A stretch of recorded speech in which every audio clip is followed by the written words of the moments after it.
بسم اللہ الرحمن الرحیم۔ السلام علیکم۔ یہ مشکیزہ اپنے پاس رکھیں، اس نے کہا۔ یہ ایک خاص شربت ہے، یہ پی کر دیکھیں، آپ کی طبیعت حشاش بشاش ہو جائے گی اور تھکن کا تو نام و نشان نہیں رہے گا۔ میں آپ کے کھانے میں زیادہ مخل نہیں ہونا چاہتا۔ وہ اٹھا اور چلا گیا۔ وہ ٹیکری کے اوٹ میں ہوا تو مزمل اٹھا اور دبے پاؤں تیز تیز چلتا ٹیکری پر چڑھ گیا اور ٹیکری کے اوپر جا کر لیٹ گیا۔ مزمل نے دیکھا کہ ٹیکری سے 20-25 قدم دور 3 مشعلیں جل رہی تھیں۔ اسی کے لباس جیسے 10 آدمی نیم دائرے میں بیٹھے کھانا کھا رہے تھے۔ مزمل چھپتا چھپا تھا، پھونک کر قدم رکھتا ٹیکری سے اترا۔ وہ ان لوگوں کی باتیں سننا چاہتا تھا۔ جب وہ نیچے اترا تو وہ کھڑا نہ رہا بلکہ بیٹھ کر آہستہ آہستہ سرک گیا۔ وہ آدمی جو انہیں گوشت دے گیا تھا وہ اپنے ساتھیوں کے پاس جا پہنچا۔ وہ ہنس بھی رہا تھا۔ مزمل اٹھا اور جھک جھک کر ایک چوڑے تنے والے درخت تک جا پہنچا اور اس طرح چھپتا چھپاتا ان کے قریب چلا گیا جہاں سے وہ ان کی باتیں سن سکتا تھا۔ کمال کی چیز ہے بھائیو، دوسری بھی بری نہیں، لیکن اس کی عمر شاید 30 برس سے زیادہ اوپر ہو گئی ہے، پھر بھی ایک اچھی چیز ہے۔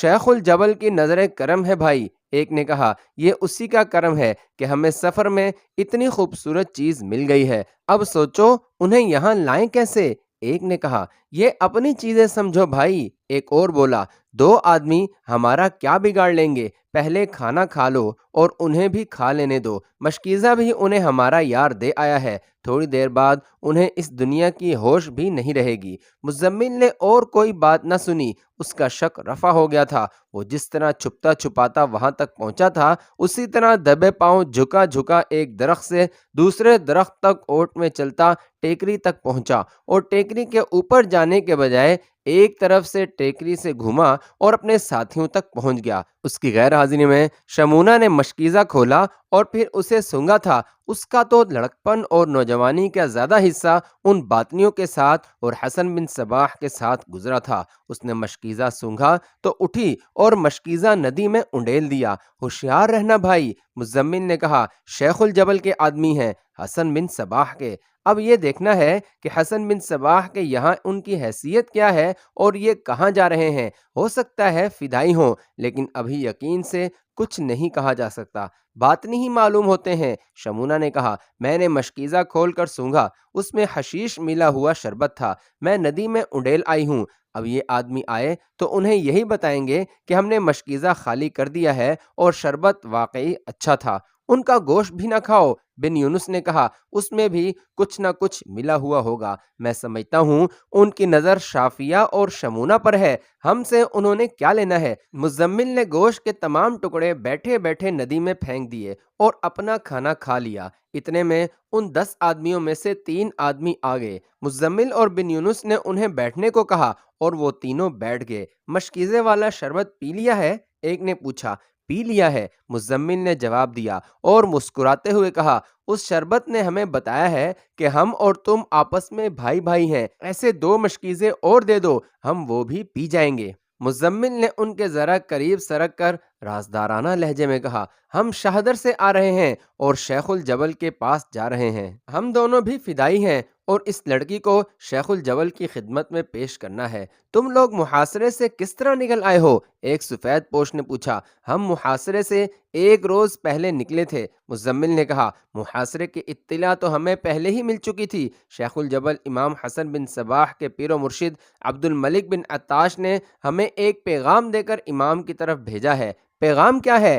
ایک نے پوچھا۔ یہ جانتے ہوئے بھی کہ تم ہمارے بھائی ہو، یہ راز تمہیں نہیں بتاؤں گا، مزمل نے کہا، اور تم مجھ سے پوچھو گے بھی نہیں۔ اپنا آپ تم پر اس لیے ظاہر کر دیا کہ تمہارے متعلق یقین ہو گیا ہے کہ تم اپنے ہی آدمی ہو۔ کیا شہدر کے فدائی حملہ آوروں کے سالاروں کو ختم نہیں کر سکتے؟ ایک اور سفید پوش بولا۔ کیوں نہیں کر سکتے؟ مزمل نے کہا، لیکن ہمیں حکم ہی کچھ اور دیا گیا ہے اور ہم اس حکم کی تعمیل کے لیے جا رہے ہیں۔ اگر ہم دونوں کو حکم ملتا تو ہم برکیارک محمد اور سنجر کو اور ان کے 1-2 سالاروں کو ختم کر چکے ہوتے، وہ ہم کر لیں گے۔ ایک سفید پوش نے بے اختیار کہہ دیا، دیکھتے ہیں محاصرہ کس طرح قائم رہتا ہے۔ یہ وہی 10 فدائی تھے جو حسن بن صباح کے حکم سے بھیجے جا رہے تھے، اور ان کا کام یہ تھا کہ انہوں نے محمد اور اس کے سالاروں کو قتل کرنا تھا۔ ان کے قتل کا طریقہ پہلے بتایا جا چکا ہے، یہ ان کے لیے کوئی مشکل کام نہ تھا۔ یہ تینوں فدائی کچھ دیر باتیں کر کے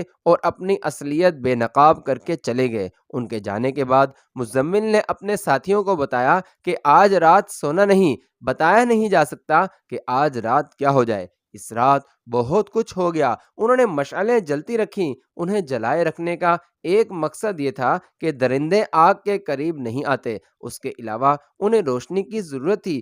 آدھی رات سے کچھ پہلے تک سبھی جاگ رہے تھے۔ وہ بیٹھے ہوئے نہیں بلکہ لیٹے ہوئے تھے۔ انہیں اسی طرح محسوس ہوا جیسے کوئی ٹیکری کے قریب آ رہا ہے۔ وہ جنگل کا کوئی جانور اور درندہ بھی ہو سکتا تھا، لیکن مزمل اور بن یونس کو کچھ اور ہی شک تھا۔ مزمل نے سرگوشی میں سب سے کہا کہ اس طرح آنکھیں بند کر لیں جیسے گہری نیند سوئے ہوئے ہوں۔ وہ 2 آدمی تھے۔ مزمل اور بن یونس آنکھیں ذرا سی کھول کر دیکھ رہے تھے۔ دونوں آدمی دبے پاؤں ان کے بالکل قریب آ گئے۔ ایک مزمل کے اوپر جھکا اور دوسرا بن یونس کے اوپر۔ دونوں نے آہستہ آہستہ خراٹے لینے شروع کر دیے۔ پھر دونوں اکٹھے ہو کر شافیہ پر جھکے۔ وہ رکوع کی پوزیشن میں چلے گئے تھے۔ ایک نے اپنے ساتھی سے سرگوشی کی، انہیں کوئی ہوش نہیں، آرام سے اٹھاؤ، اور وہ دونوں اپنے اپنے بازو شافیہ کے نیچے کر کے اٹھانے لگے۔ پیشتر اس کے کہ ان دونوں کو پتہ چلتا کہ کیا ہوا ہے، ایک کی پیٹھ میں مزمل کا اور دوسرے کی پیٹھ میں بن یونس کا خنجر اتر چکا تھا۔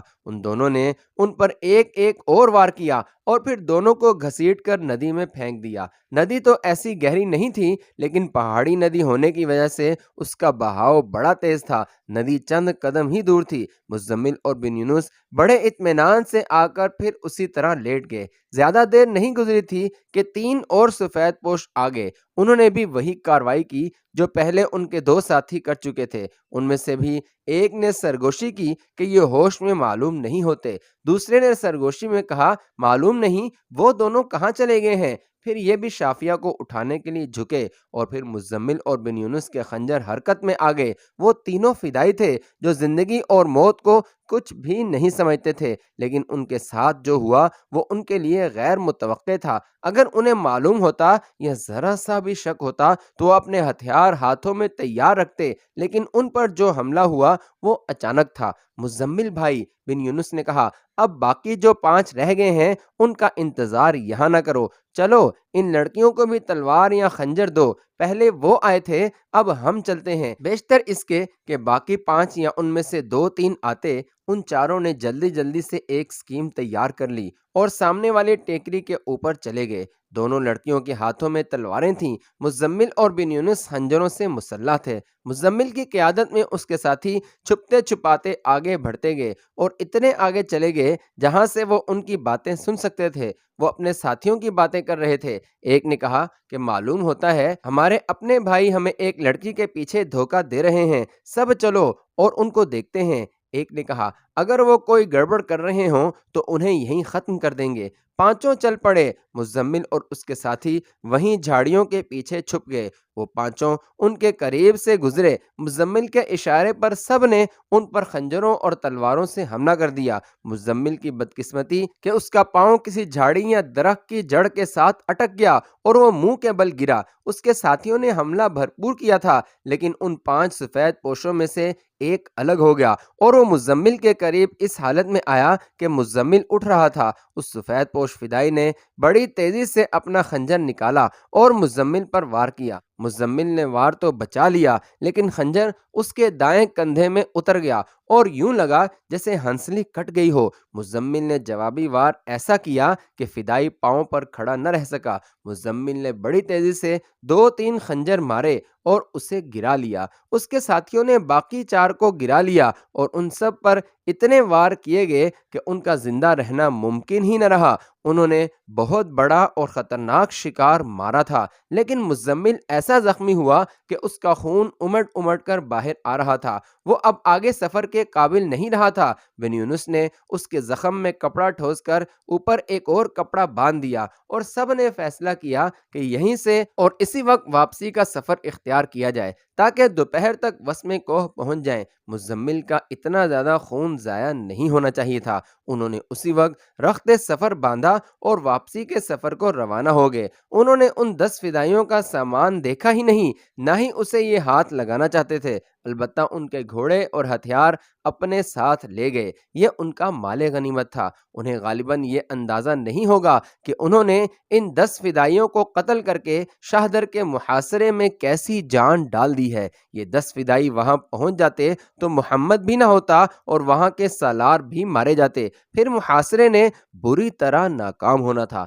چونکہ محاصرہ بڑا ہی سرگرم ہو گیا تھا، لیکن کامیابی کی کوئی صورت نظر نہیں آتی تھی۔ مرو کا لشکر انتقام سے پاگل ہوا جا رہا تھا، اس لیے سالاروں کو یہ مشکل پیش نہیں آتی تھی کہ وہ انہیں آگے کس طرح دھکیلیں، بلکہ مشکل پیش یہ آ رہی تھی کہ یہ لشکر بار بار دیوار کے قریب یا دروازوں کی طرف اٹھ دوڑتا تھا اور اسے روکنا پڑتا تھا۔ وہاں شجاعت اور بے خوفی کی تو ضرورت یقیناً تھی، لیکن عقل کے بغیر شجاعت بڑی ہی نقصان دہ تھی۔ یہاں تک دلیرانہ کارروائی کی گئی کہ ایک رات دیوار کے قریب جا کر کمند اوپر پھینکی گئی۔ کمند چھوٹی 2 برجیوں کے درمیان اٹک گئی اور 2-3 مجاہدین رسہ پکڑ کر اوپر جانے لگے۔ دیوار کے اوپر سے تیر آتے تھے اور ان تیر اندازوں کو دور رکھنے کے لیے سلجوقی تیر اندازوں نے بے پناہ تیر پھینکنے شروع کر دیے۔ مجاہدین رسہ چڑھتے گئے، لیکن کچھ دور سے دیوار والے تیر اندازوں نے رسہ چڑھتے مجاہدین پر تیر پھینکنے شروع کر دیے، اور برچھیاں بھی پھینکی گئیں اور ان پر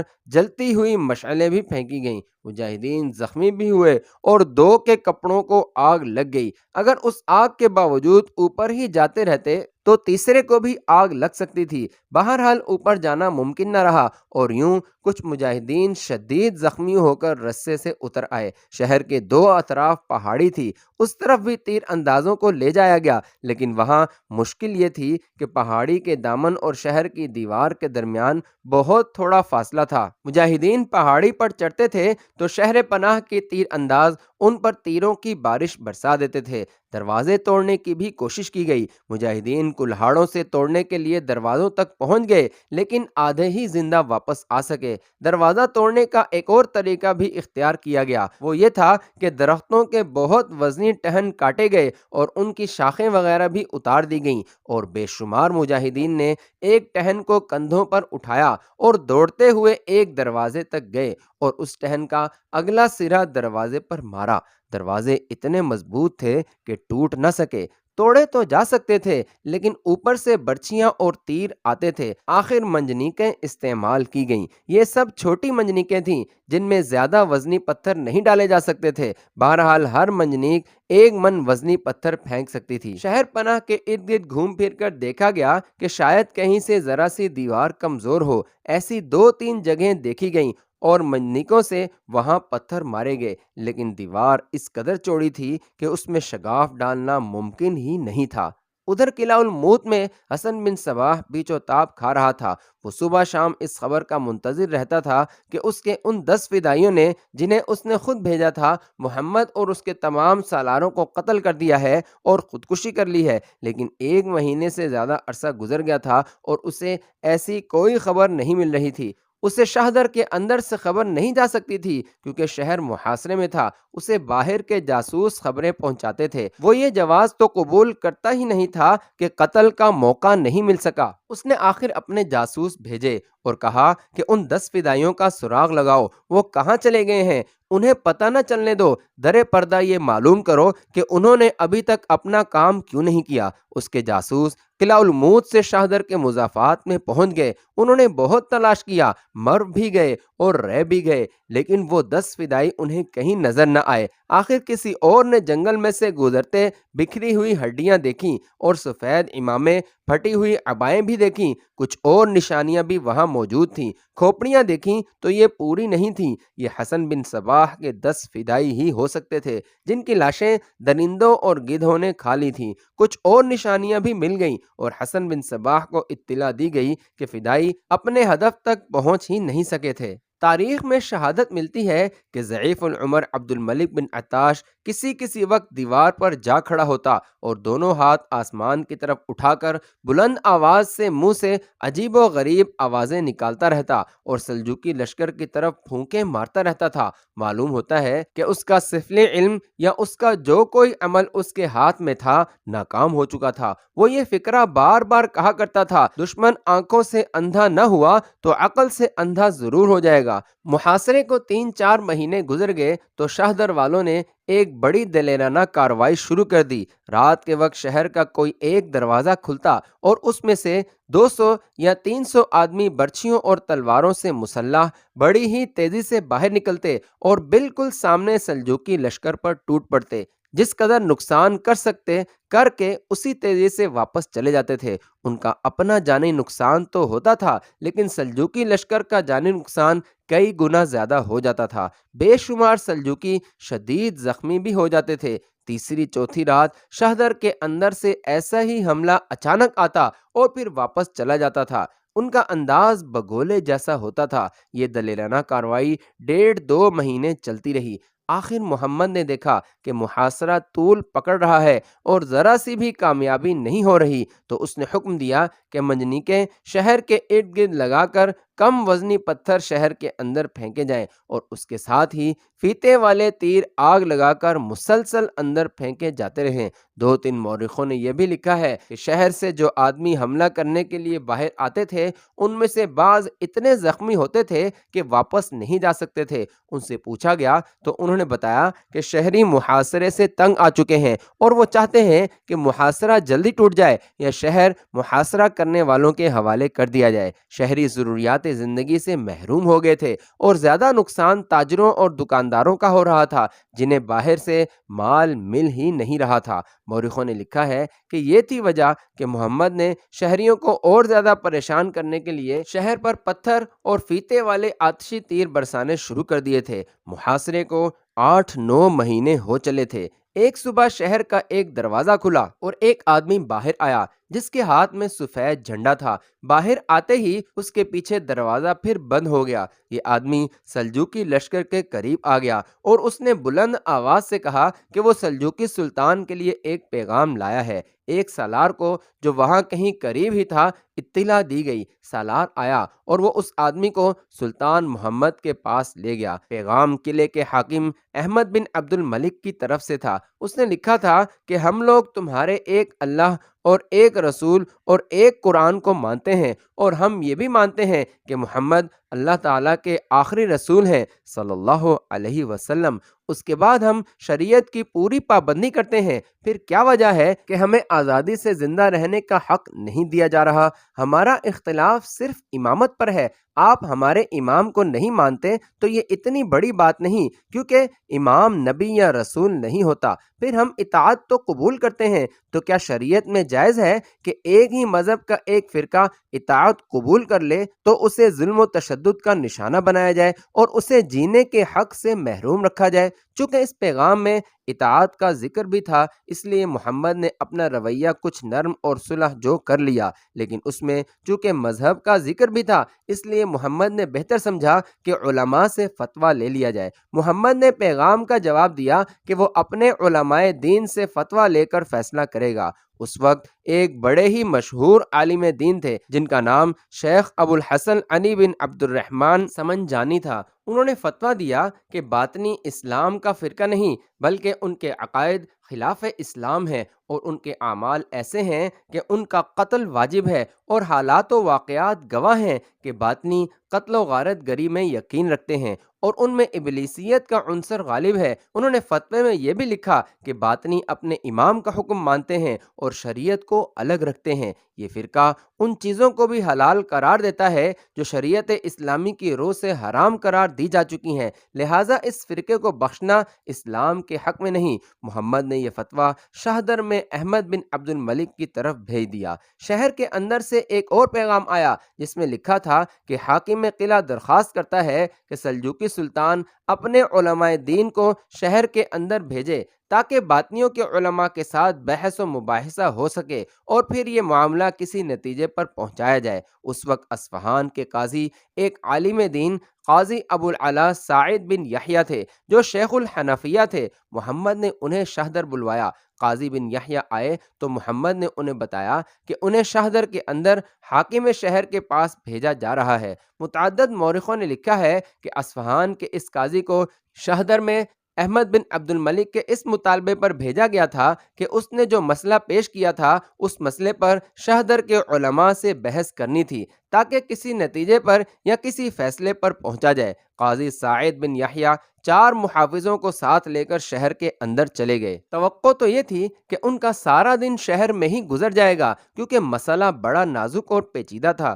جس پر بحث اتنی جلدی ختم نہیں ہو سکتی تھی، لیکن قاضی جلد ہی واپس آ گئے اور سلطان محمد سے ملے۔ سلطان محترم، قاضی بن یحییٰ نے کہا، آپ اپنا وقت ضائع نہ کریں اور یہ شہر کسی نہ کسی طرح فتح کرنے کی کوشش کریں۔ یہ باطنی انتہائی عیار لوگ ہیں۔ حاکم شہر کے چہرے پر میں نے ابلیسیت اور عیاری کا بڑا نمایاں تاثر دیکھا ہے۔ انہیں کسی بھی شرعی مسئلے پر بات نہیں کرنی تھی اور نہ یہ کوئی وضاحت چاہتے ہیں۔ مجھ سے ان کے علماء نے بحث تو کی لیکن صاف پتہ چل رہا تھا کہ یہ لوگ کچھ اور چاہتے ہیں۔ میں نے یہ بھی اپنے دماغ اور تجربے سے معلوم کر لیا ہے، اس شہر کا حاکم اور حاکم کا بوڑھا باپ صرف یہ چاہتے ہیں کہ آپ کسی طرح یہاں سے ٹل جائیں یا انہیں اتنا وقت مل جائے کہ یہ شہر کو بچانے کی مزید تیاری کر لیں۔ یہ لوگ صرف وقت اور مہلت حاصل کرنے کی کوشش کر رہے ہیں۔ محمد کے ساتھ اس کے سالار بھی تھے۔ سالاروں نے قاضی سعید بن یحییٰ کی تائید کی اور کہا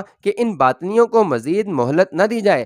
قابل احترام قاضی اصفہان، محمد نے کہا، میں آپ کے سامنے طفل مکتب ہوں۔ میرے دل میں اسلام اور شریعت کا احترام ہے۔ میں ڈرتا ہوں کہ میرا کوئی قدم اور کوئی کارروائی شریعت کے خلاف نہ ہو جائے۔ آپ یہ بتائیں کہ انہوں نے یہ جو مسئلہ ہمارے سامنے پیش کیا ہے کہ باطنی مسلمان ہیں وغیرہ وغیرہ، یہ کہاں تک صحیح ہے اور کیا ہمیں شریعت اجازت دیتی ہے کہ انہیں ختم کیا جائے یا بخش دیا جائے؟ کوئی دوسرا فیصلہ نہیں کیا جا سکتا۔ قاضی بن یحییٰ نے 2 ٹوک لہجے میں کہا، یہ باطنی ابلیس کے پجاری ہیں، انہیں بخشنا غیر اسلامی فعل ہے۔ ان لوگوں کا دوسرا گناہ یہ ہے کہ یہ شریعت کے قائم کیے ہوئے اصولوں کو توڑ موڑ کر قرآن کی خلاف ورزی اور توہین کر رہے ہیں۔ آپ ان کے خلاف جنگ جاری رکھیں۔ ایک اور بات بتائیں، محمد نے پوچھا، کیا آپ نے یہ دیکھنے کی کوشش کی تھی کہ اندر شہر کا کیا حال ہے اور شہریوں کا رد عمل اور ان کی حالت کیا ہے؟ ہاں سلطان، قاضی موصوف نے کہا،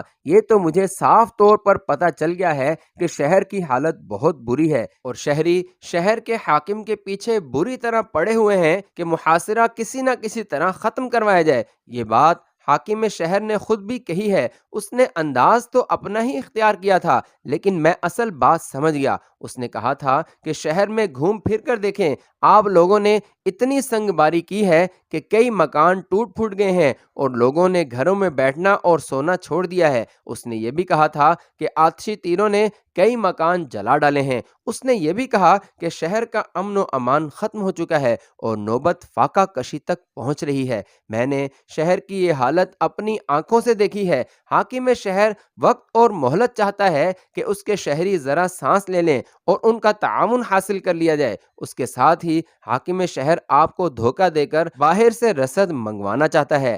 آپ محاصرے میں شدت پیدا کریں، فتح انشاءاللہ آپ کی ہوگی۔